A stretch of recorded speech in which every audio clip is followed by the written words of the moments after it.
తపస్సు అనేది చాలా ఉత్తమమైనటువంటి సాధనం. తపస్సు అనేదాన్ని కనుక మనం నిర్వచించుకుంటే చాలా గొప్ప గొప్ప అర్థాలు ఉన్నాయి.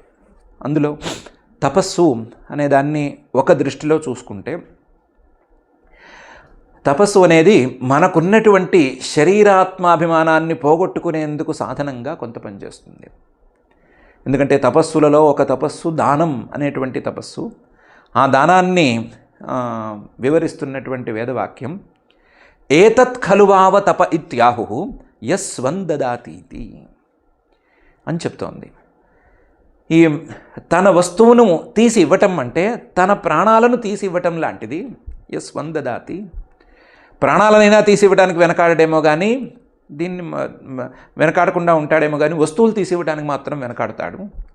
అలా తాను పెంచుకున్నటువంటి ఆత్మాభిమానంతో సంబంధాన్ని పెంచుకున్నటువంటి వస్తువుల్ని ఇవ్వటం అనేటువంటిది దానం. ఆ దానం తపస్సులలో కల్లా గొప్ప తపస్సు అని చెప్పింది. అంటే శరీరాత్మాభిమానం ద్వారా వచ్చినటువంటి రకరకాల భ్రమలను తొలగించేది తపస్సు. ఆ తపస్సులలో రకరకాల అంశాలు ఉన్నాయి. అందులో ప్రస్తుతం దానాన్ని పొగుడుతున్నాము అని ఆ వాక్యం చెప్తోంది. కాబట్టి శరీరాత్మాభిమానాన్ని తొలగించేటువంటి సామర్థ్యం తపస్సుకుంది.